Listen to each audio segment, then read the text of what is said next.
Bom dia, pessoal. Feliz sábado. Você sabe que à entrada eu fui saudado. Que bom que você veio. Foi tão legal, né? Foi muito bom para mim, para nós, ter sido membros dessa igreja, e para a gente muito obrigado, muito obrigado. E é sempre uma alegria para mim, para a Mari, voltar aqui e encontrar amigos queridos. Agora há pouco, não vou citar nomes porque é muita gente querida, né? Mas eu encontrei o Giroto, o Guilherme, ali atrás, agora há pouco, nos abraçamos.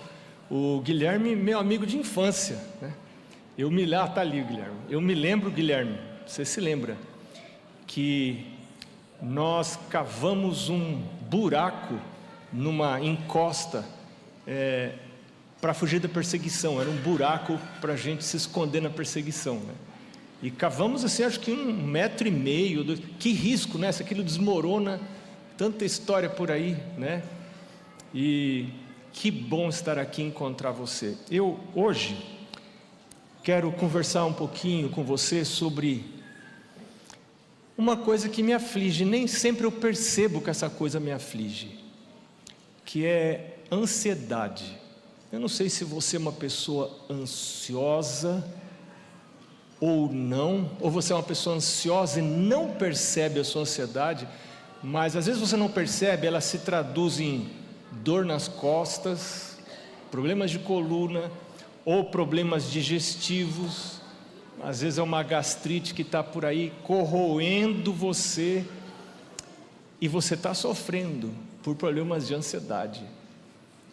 E eu sou uma pessoa ansiosa por natureza, muito ansioso, e muitas vezes não percebo que estou ansioso. E eu estava me lembrando agora há pouco de uma frase que eu li um tempo atrás, de alguém que escreveu, acho que é Montaigne o nome dele, acho que é um francês ou um suíço. Ele disse assim: a minha vida foi cheia de problemas e angústias, a maioria das quais nunca aconteceu.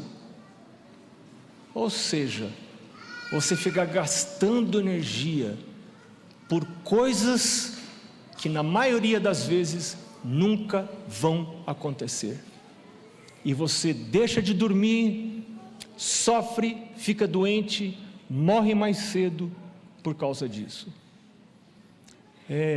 Eu estou aqui hoje para celebrar, e eu quero convidar você para abrir a palavra de Deus, primeiro em 2 textos, depois a gente vai ler outros. Primeiro é a primeira epístola de Pedro, capítulo 5, verso 7. Primeira epístola de Pedro, capítulo 5, verso 7.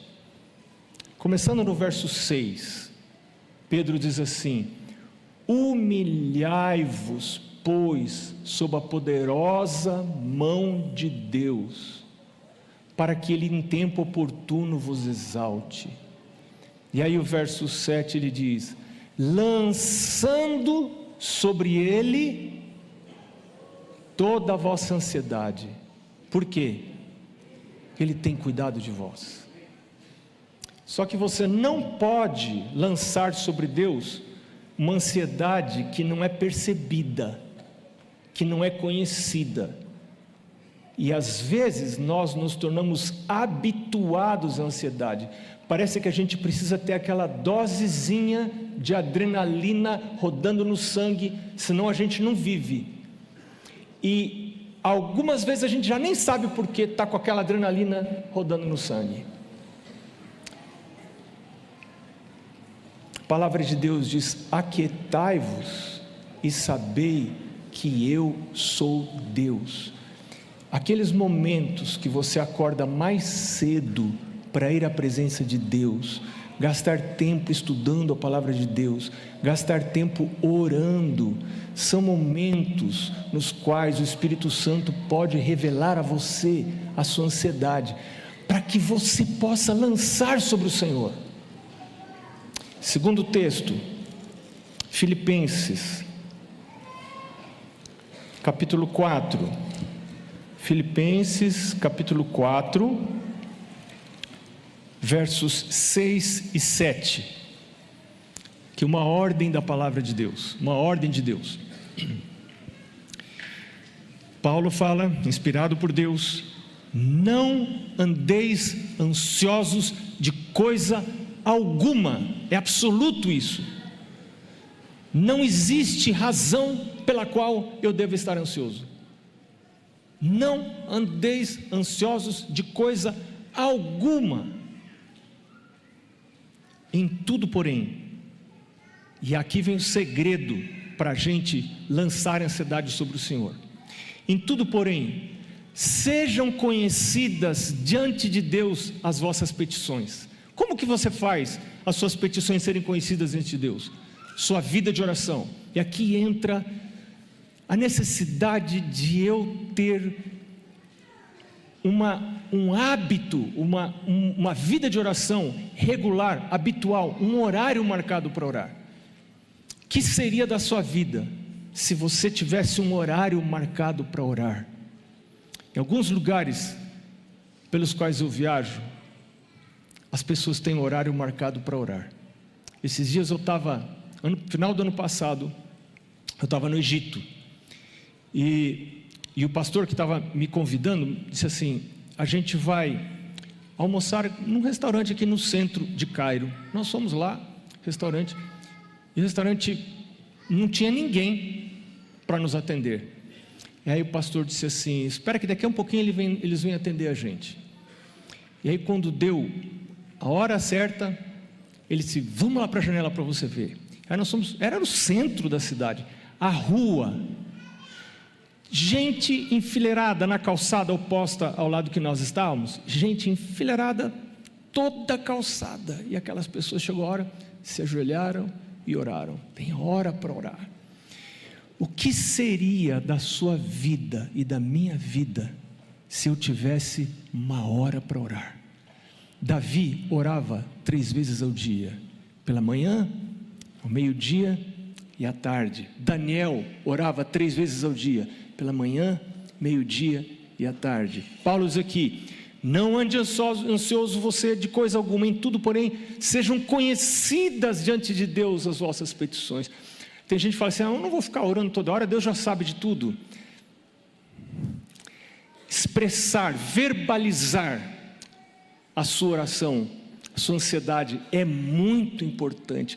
É dessa maneira que nós lançamos a nossa ansiedade ao Senhor, lançando sobre Ele a vossa ansiedade, porque Ele tem cuidado de você. Lance sobre Ele. Mas Paulo diz mais aqui no verso 6: pelas vossas petições, pela oração, pela súplica, e mais uma coisinha, com ações de graça. Eu sou tão falho, sou tão esquecido para agradecer. Eu me lembro muito de pedir, mas tão pouco de agradecer. Um tempo atrás, meu pai e minha mãe fizeram, minha mãe já faleceu, mas eles fizeram um propósito: todos os dias encontrar pelo menos 5 coisas pelas quais agradecer. 5 coisas, pelo menos 5 coisas, na sua oração, agradecer. Quais coisas você tem para agradecer a Deus hoje? Hoje eu vim aqui agradecer a Deus por coisas muito preciosas para mim. Eu quero compartilhar com você. Uma das coisas é o meu casamento. Eu sei que a Mari fica encabulada de eu falar essas coisas, né? Mas é verdade. Dia 13 de maio, um pouquinho mais de um mês e alguns dias, nós vamos completar 40 anos de casados. Ainda não é 50. Se Deus quiser a gente chega lá. Mas vamos completar 40 anos de casados. Sabe que a Bíblia está cheia de 40, né? Tem muito 40 na Bíblia. Vários 40 na Bíblia.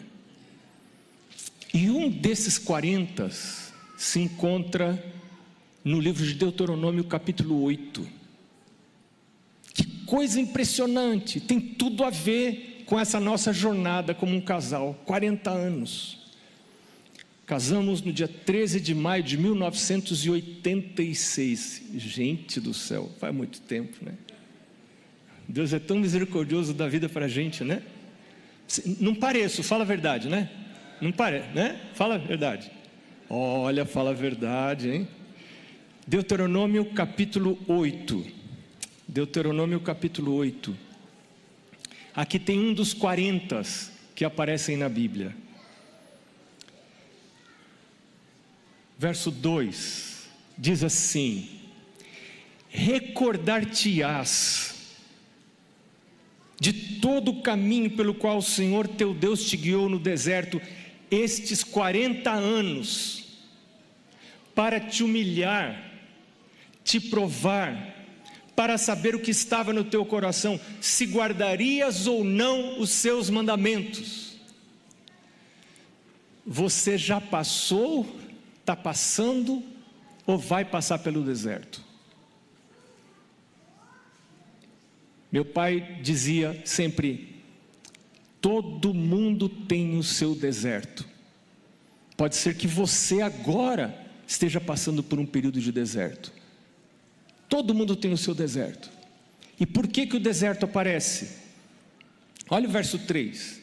Ele te humilhou, te deixou ter fome e te sustentou com o maná que tu não conhecias, nem teus pais o conheciam, para te dar a entender que nem só de pão viverá o homem, mas de tudo que procede da boca do Senhor viverá o homem. E aí o verso 4 diz assim: nunca envelheceu a tua veste sobre ti, nem se inchou o teu pé nesses 40 anos.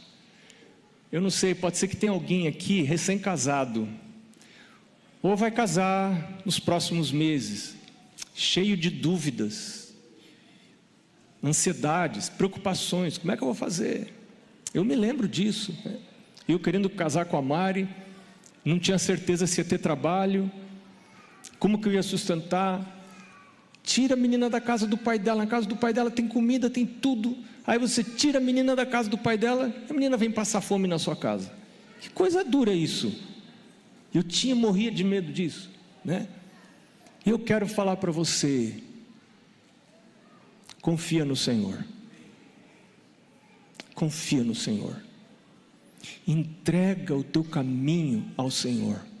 Confia nele e o mais ele fará. Põe o Senhor em primeiro lugar. Confia nele. Davi falou assim, lá no Salmo 37. Ele diz assim: eu fui moço e agora sou velho, e nunca vi o justo desamparado, nem a sua descendência mendigar o pão. Eu nunca vi o justo desamparado. Deus cuida do justo.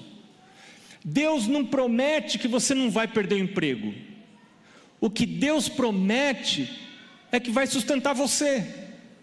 Por isso lá em 1 Timóteo capítulo 6, Deus fala assim: você tendo o que comer e tendo roupa para vestir, fica contente. Olha, gente, leva muito tempo para você perder a roupa. Ontem eu estava lembrando da história de um pastor que é o meu supervisor lá na Associação Geral, que uma história de vida muito interessante. Eu estava contando para o pastor Josanã a história dele. Ele tinha uma camisa, né? Viveu sem pai, sem mãe, uma camisa. O Senhor o sustentou, o Senhor o guardou. Fui moço e agora sou velho, nunca vi o justo desamparado, nem a sua descendência mendigar o pão, né? Então você tendo o que comer e com o que vestir, esteja contente, porque essa vida aqui não é a definitiva. Essa vida aqui não é a definitiva, e a condição que você vive aqui não será a mesma condição que você vai viver na eternidade. Então, tendo o que comer, o que vestir, esteja contente. E aí Deus fala aqui, verso 5: sabe, pois, no teu coração, que como um homem disciplina seu filho, assim te disciplina o Senhor teu Deus. E aí ele descreve a terra onde o povo de Israel iria entrar, a terra que mana leite e mel, cheia de comida, cheia de fartura, cheia de coisas. E aí no verso 11 ele diz assim: guarda-te, não te esqueças do Senhor teu Deus, não cumprindo os seus mandamentos, os seus juízos, os seus estatutos que hoje eu te ordeno. Por exemplo, o sábado, pôr do sol, você começa uma vida de casado, cheio de ansiedades quanto ao sustento, aí Deus fala assim: para de trabalhar um dia em cada 7, mas não é qualquer dia em cada 7, é o dia que eu falar para você parar. Mas por que o sábado? Não sei, Deus falou que é o sábado, acabou. Mas daí eu não vou ganhar nesse dia. Não vai. Então quando você para de trabalhar no sábado e você não ganha dinheiro nesse dia, você está fazendo uma declaração. Você está declarando que você não vive só de grana, você vive da palavra que sai da boca do Senhor. Eu acredito que tem um Deus no céu que cuida de mim, por isso eu paro de trabalhar no sábado e vou à igreja. E ainda que às vezes eu estou sentado lá na igreja e a minha mente está pensando nas coisas, e aí eu tenho que lutar, porque a guarda do sábado não é só de corpo, é de cabeça. E às vezes eu estou de corpo na igreja, corpo presente, né? Estou ali, sentado, mas a minha cabeça está pensando nas lutas, nas angústias, nas coisas. Isso não é guardar o sábado. É uma luta guardar.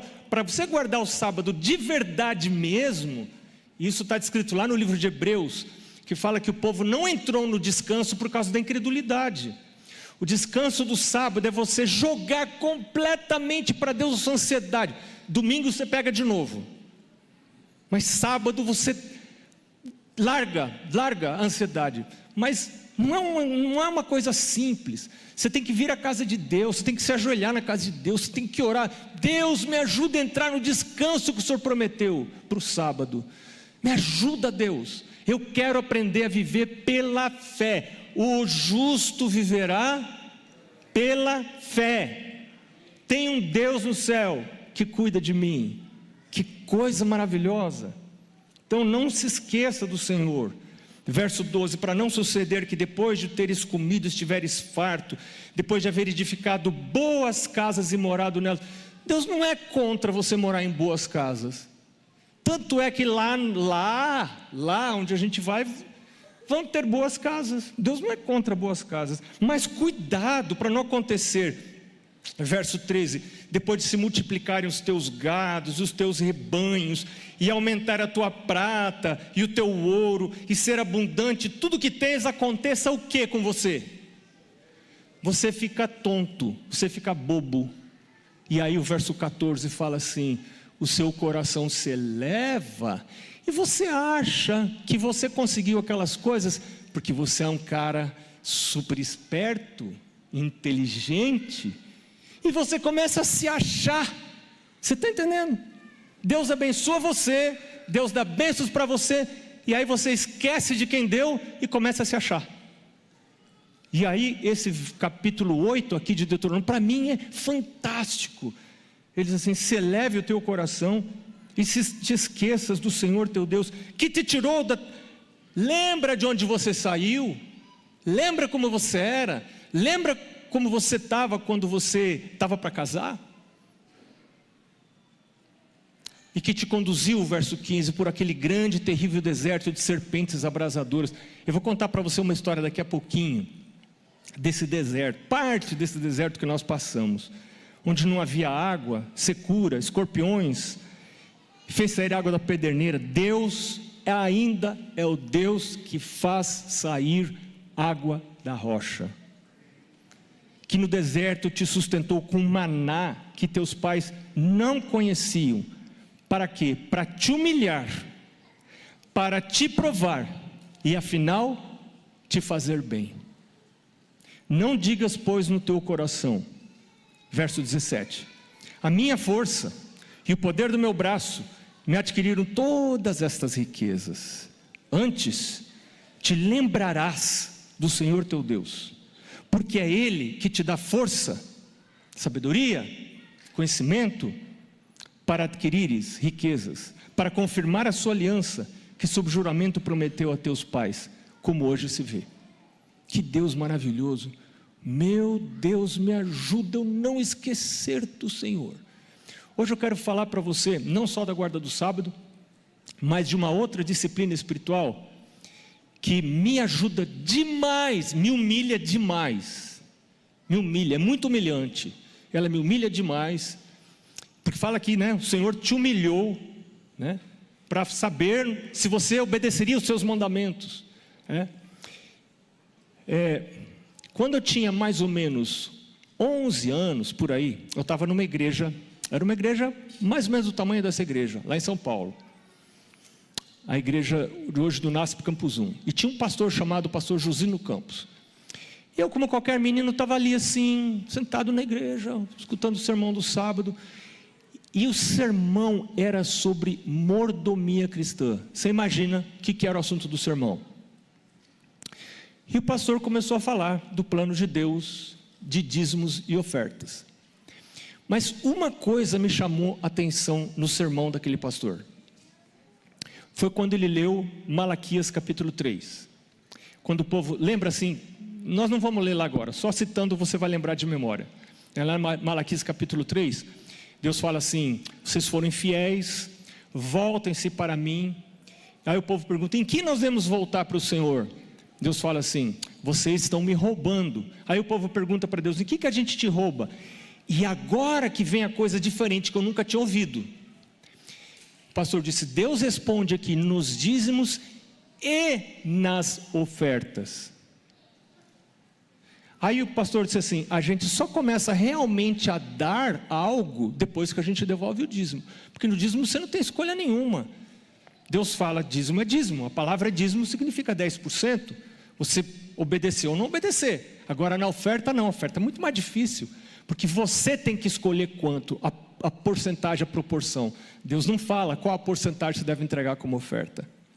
E ele foi pregando, mostrando no Novo Testamento, no Velho Testamento, o porquê da oferta proporcional, como é importante que a gente dê, não oferta de um montante, né? A gente fala assim: não, todo sábado eu vou dar tanto de oferta. Não é algo inteligente, né? O mais inteligente é você escolher uma proporção, e a Bíblia, a gente não tem tempo hoje, mas a Bíblia indica para a gente que o plano proporcional é um plano que agrada a Deus, porque ele está baseado naquilo que Deus dá para você. Vou dar um exemplo para você. Se você decide entregar para Deus, além do dízimo, 5% da sua entrada como oferta, que em algum momento da vida essa era a nossa porcentagem, quando a gente casou, essa era a nossa porcentagem, 5%. Não importa quanto você ganha, se você ganha pouco ou muito, vai ser 5% daquilo que você ganhou. E se você não ganha nada, é 5% de nada. Quanto que é 5% de nada? É nada, você dá o dízimo de nada e 5% de nada como oferta, e você é super fiel. Você não leva nada, vem de rosto erguido na casa de Deus, não traz nada e é fiel. E por que você não traz nada? Porque Deus não deu nada para você. O sistema proporcional é totalmente contra a teologia da prosperidade. Na teologia da prosperidade, no mundo evangélico, em partes do mundo evangélico por aí, se diz assim: dê mais, quanto mais você der, mais Deus vai abençoar você. Na teologia bíblica, que nos indica o sistema proporcional, nos fala assim: Deus dá para você e você devolve para Ele depois que Ele dá. Deus é que inicia a dadivosidade. Isso foi muito interessante, porque naquela manhã de sábado, o pastor perguntou assim: quantos de vocês aqui não têm renda? E eu me lembro que algumas pessoas na igreja levantaram a mão, inclusive eu, porque eu era menino, morava na casa do meu pai, né? Levantei a mão e o pastor falou assim: sabe que a hora que você não tem renda, é a melhor hora para você se tornar dizimista e pactuante. Pacto é essa oferta que você faz, você estabelece em oração, não é com pastor, não é com igreja, é com Deus. Você ora e fala: Senhor, eu vou entregar para o Senhor essa porcentagem da minha renda, além do dízimo, como oferta, como pacto, né? Ele falou: essa é a melhor hora de você se tornar dizimista e pactuante, quando você não tem renda. E eu assim fiquei pensando, mas como é que eu vou, se eu não tenho renda? Ele disse, aquilo que eu já falei, né? Você não ganha nada, você também não dá nada de dízimo, não dá nada de oferta, e você é fiel. O dízimo e a oferta são atos humilhantes. Para mim é uma humilhação cada vez. É reconhecer que eu não tenho valor algum e Deus tem todo o valor. É Ele que me sustenta. A devolução do dízimo é uma declaração de fé na Bíblia, do dízimo e da oferta. Na Bíblia, que estabelece esse sistema da parte de Deus, e no próprio Deus. Creio que Ele existe, mas que Ele não é um Deus distante. Ele é um Deus que cuida de mim. E é por isso que eu posso entregar para Ele. No momento que eu não crer mais que tem um Deus que cuida de mim, eu não sou tonto de ficar dando dinheiro para os outros. Eu vou parar de devolver. Você entende? A minha devolução do dízimo e do pacto da oferta é uma declaração de fé. E às vezes eu me sento lá em casa para calcular meu dízimo, minha oferta, e eu olho o valor e eu penso assim, minha nossa, deixa eu entregar rápido antes que eu desista. Deixa eu entregar rápido, eu nem espero chegar na igreja, já entrego pelo aplicativo, que lá onde eu moro tem um outro aplicativo, que é o 7Me, já entrego logo. Meu pai falava isso em casa, né? Meu pai falava assim para minha mãe que fazia as contas em casa, meu pai falava assim, mulher, tira esse dinheiro daqui, porque senão eu vou usar, eu vou ser tentado, tira daqui, não quero, eu quero confiar no Senhor, eu quero aprender a confiar no Senhor, eu quero aprender a depender do Senhor. Você entende essa conexão? Para mim, a devolução do dízimo e da oferta tem nada a ver com a igreja. Talvez até estou errado, né? Mas para mim não tem tanto a ver com missão da igreja. Tem a ver com Deus, minha crença em Deus, minha dependência de Deus. Na nossa casa, antes de casar, a Maria e eu conversamos sobre esse assunto. Para mim isso era uma coisa muito forte, um fator determinante na minha conexão com Deus. Determinante. E eu pensei assim, eu estava orando a Deus para saber se eu me casava com a garota, né? E aí eu pensei assim, vai que eu me caso com uma menina, que depois que a gente está casado, ela fala assim, você está doido, cara? Você está doido agora ficar, que 10% mais não sei quanto por cento de oferta? Você está doido, você não vê a situação que a gente está? E aí eu vou ter encrenca em casa. Então, antes de ficar noivo, um dia, numa excursão, a gente bateu um papo, e eu limpei a garganta, e falei para ela, olha, eu tenho esse plano assim, dízimo, a oferta, uma porcentagem, se um dia a gente casar, você topa a gente adotar esse plano em casa? Ela falou assim, nossa, que legal, eu quero também. Eu falei, vou casar, né? Um dos sinais que eu devia casar. E nós nos casamos, eu saí de casa para casar. Eu nunca fui para internato, porque meus pais moravam do lado do colégio, então estudei, saí de casa para casar. Não tinha experiência nenhuma em finanças. Comecei a ganhar meu primeiro salário, né? Como fui ser pastor, né? Nos casamos. E, gente, tudo que pode dar errado, vai dar errado, né? Já no primeiro ano nós já estávamos em dívidas. Gente, que coisa, gastando mais do que a gente ganhava, e cartão de crédito, essas coisas, nós tivemos que cortar cartão de crédito, viver só com o cartão de débito, e viver só com dinheiro, tem dinheiro compra, não tem dinheiro não compra, mas muita dificuldade, a gente precisando comprar coisas, quando você casa, você tem um monte de despesas, precisando pagar outras, que a gente, compras que a gente já tinha feito, quanta dificuldade. Nessa época o Brasil estava com uma inflação terrível, chegando à beira dos 2.000%, né? Uns anos depois, logo depois, mas nessa época já estava também. E eu me lembro de um dia em que a Mari saiu para trabalhar, e ela falou assim, olha, vê se dá tempo você no final da manhã, passar ali na feira, comprar algumas frutas, que a gente não tem mais frutas. E eu falei para ela assim, a gente não tem mais dinheiro. E a gente não tinha mais dinheiro.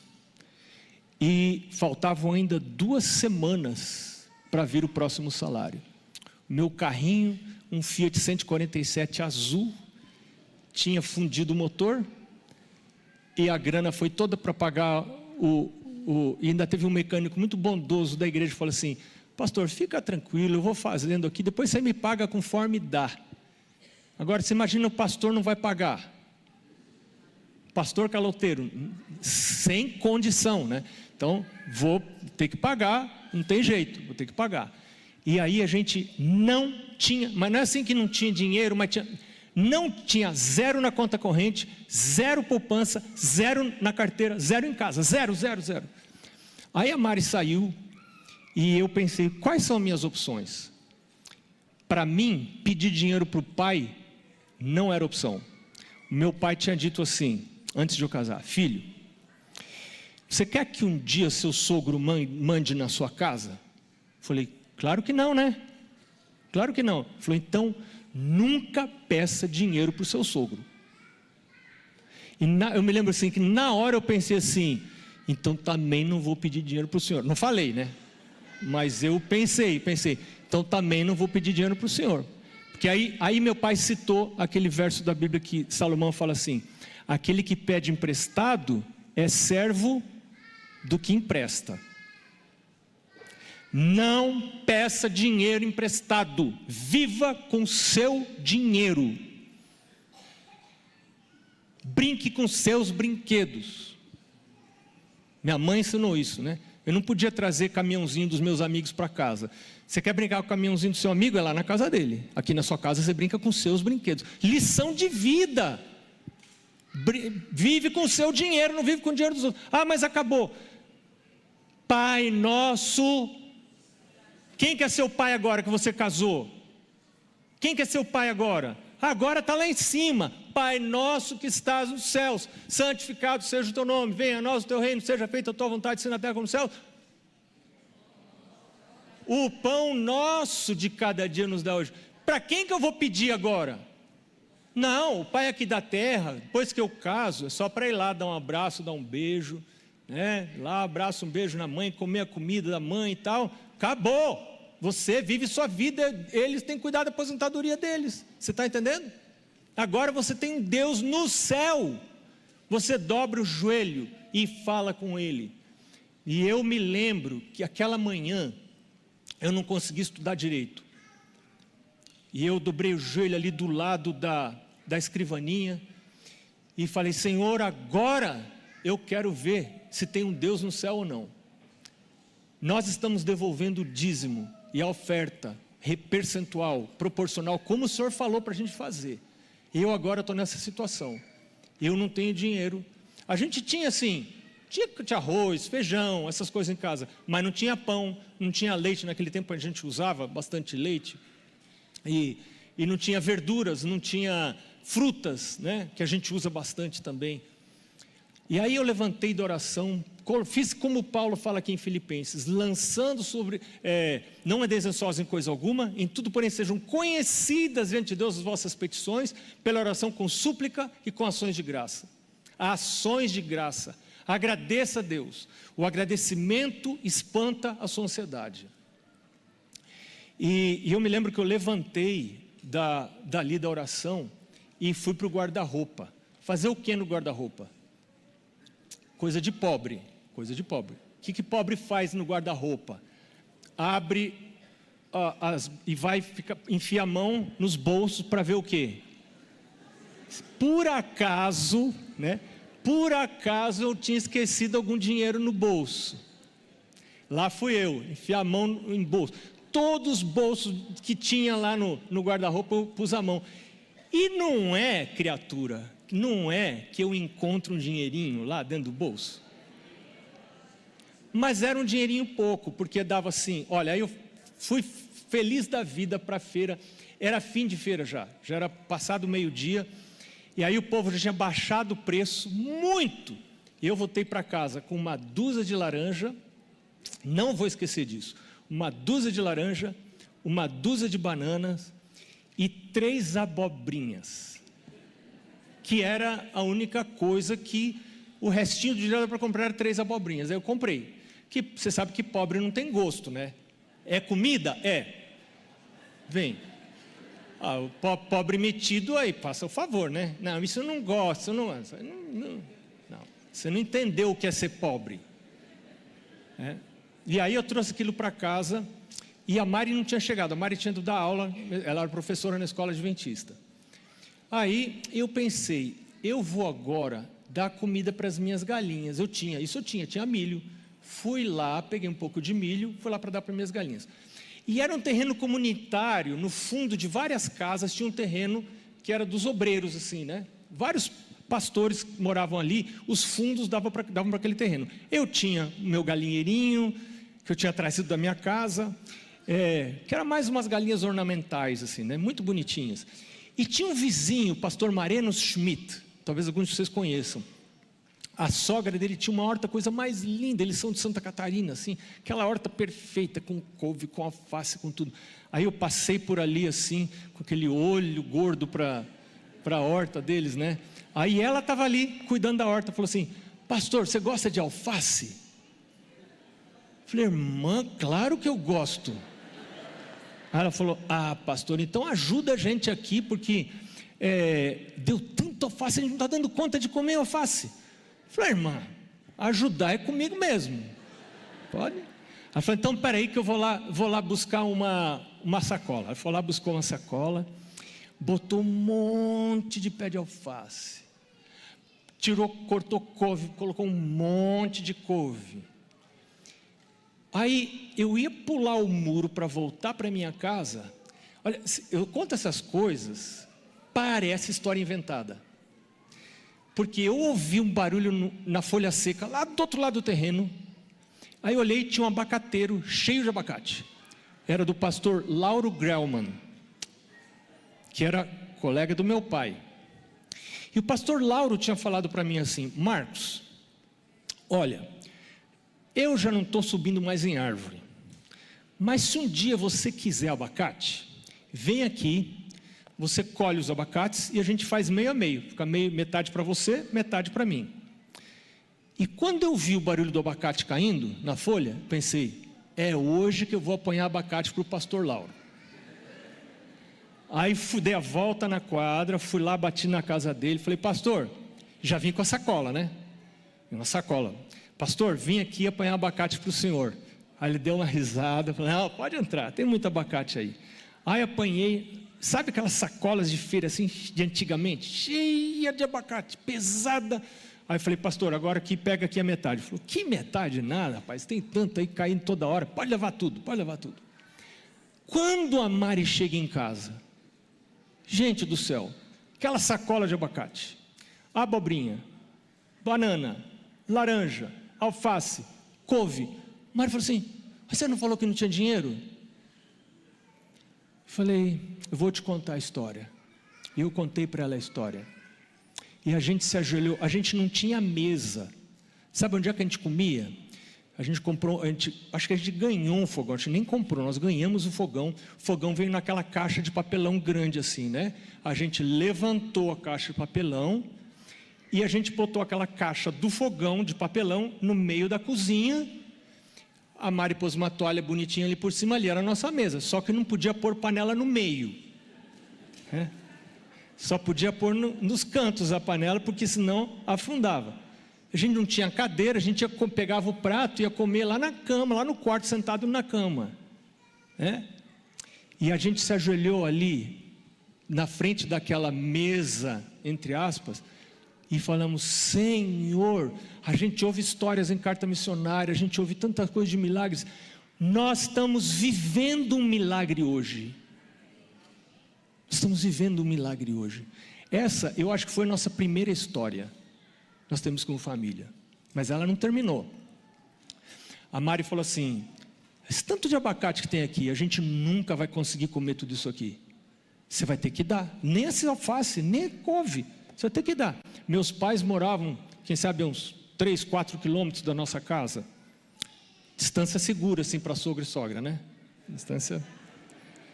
Aí a Mari falou assim, você vai ter que levar lá para eles, vai ter que repartir.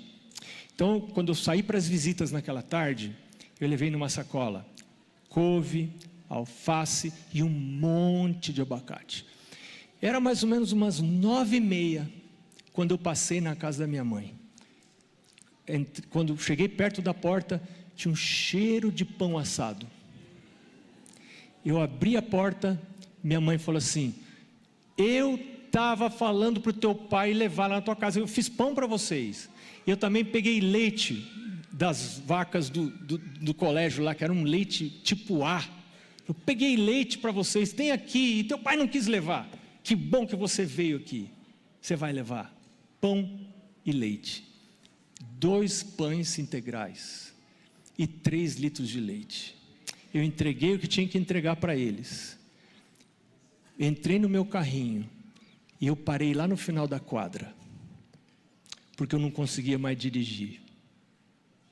Meus olhos não enxergavam mais nada, estavam cheios de água. Senhor Deus, eu não preciso pedir dinheiro para ninguém, eu não preciso pedir emprestado. Sabe por quê? Tem um Pai no céu, Ele cuida de mim, Ele me sustenta. E quando você procura obedecer e ir para o deserto, quando Ele fala para ir para o deserto, vai para o deserto. Devolver o dízimo e entregar uma oferta, uma porcentagem do que você ganha, é ir para o deserto. E eu hoje tenho convicção que Deus pede para devolver o dízimo e a oferta, não é para eu ter mais, é para eu ter menos. É para eu ter menos. Quando eu tenho menos, eu sou humilhado. É uma humilhação ter menos. Eu tenho menos e eu preciso orar mais. Eu preciso depender mais de Deus. Se eu tivesse dinheiro, eu ia lá e comprava. Mas como eu tenho menos, eu preciso ajoelhar. É humilhante. É humilhante. Tira de mim o poder e dá poder para o meu Deus, o meu Criador, meu Deus. Eu quero convidar você hoje, nessa manhã, você renovar seu propósito de devolver, não à igreja, a Deus na igreja, que é a casa do tesouro, mas para Deus, devolver o seu dízimo, como uma declaração de fé, e não apenas o dízimo, como me ensinou meu pastor, e está na Bíblia, a oferta, escolher uma porcentagem. Eu me lembro naquele dia do sermão do pastor, eu fiquei tão ansioso, eu entendi, porque para mim dízimo já era demais, né? Puxa, dízimo, cada vez que meu pai falava do dízimo, caramba, tem que devolver o dízimo, já era uma luta para mim. Aí quando o pastor fala de oferta, eu falei, nossa, isso é muito. E aí ele falou assim, você escolha uma porcentagem. E eu me lembro que eu escolhi a menor porcentagem que eu pude imaginar naquela época, que era 1%. E aí o pastor falou assim, lembre-se que essa porcentagem que você escolher representa a sua gratidão a Deus. Assim, minha nossa, eu era doente, quase morri, Deus me curou, minha mãe vive falando isso, eu tenho que aumentar essa porcentagem. E aí eu aumentei de 1 para 1,5%. Super medo, né? Super medo. Depois Deus, mas era a minha fé que eu tinha naquela época. Deus respeitou a minha maturidade. Depois Deus nos levou a aumentar essa porcentagem. Mas é o Espírito que faz isso, não é a igreja, não é pastor que fala para você, é Deus. Ouve a voz de Deus, deixa Deus falar para você. Então eu quero convidar você a fazer renovar o seu pacto com Deus hoje. Dizer, Senhor, me ajuda a viver pela fé. Nem só de pão viverá o homem, mas de toda palavra que sai da boca do Senhor. A gente vai ouvir uma música para a gente pensar, para a gente orar enquanto ouve, e depois a gente vai orar, tá bem?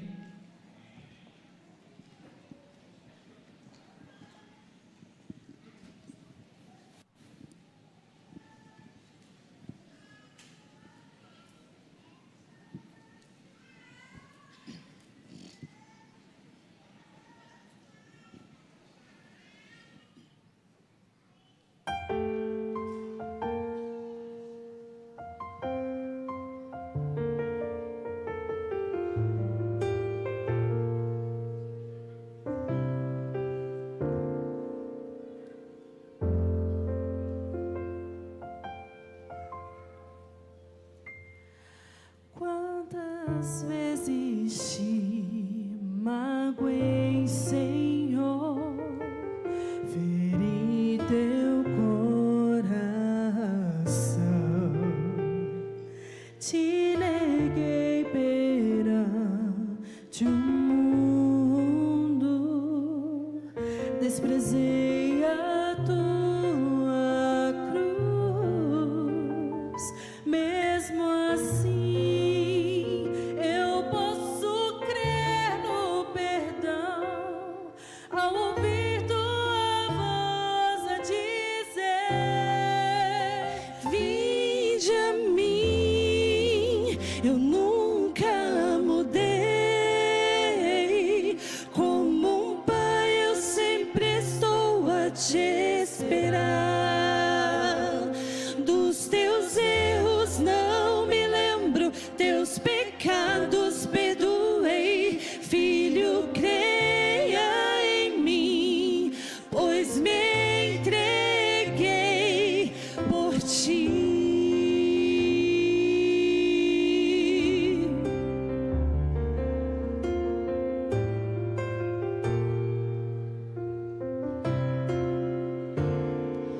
Hoje venho me render, Senhor, entregar tudo que sou. Dá-me um novo e puro coração. Quero ser fiel a ti. Se eu cair, posso confiar que me vês ao ouvir tua voz a dizer: vinde a mim. Eu nunca mudei. Como um pai, eu sempre estou a te esperar. Dos teus erros não me lembro, teus pecados perdoei. Filho, creia em mim, pois me entreguei por ti. E mesmo quando eu escolher me afastar de ti, eu clamo, Senhor, ajuda-me a ouvir tua voz.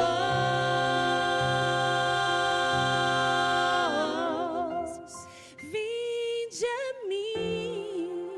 Eu nunca mudei. Como um pai, eu sempre estou a te esperar. Vinde a mim. Eu nunca mudei. Como um pai, eu sempre estou a te esperar. Dos teus erros não me lembro, teus pecados perdoei. Filho, creia em mim,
Amém.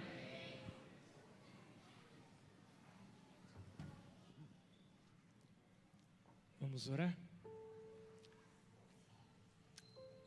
Senhor Deus, nós ouvimos a Sua palavra falando a nós.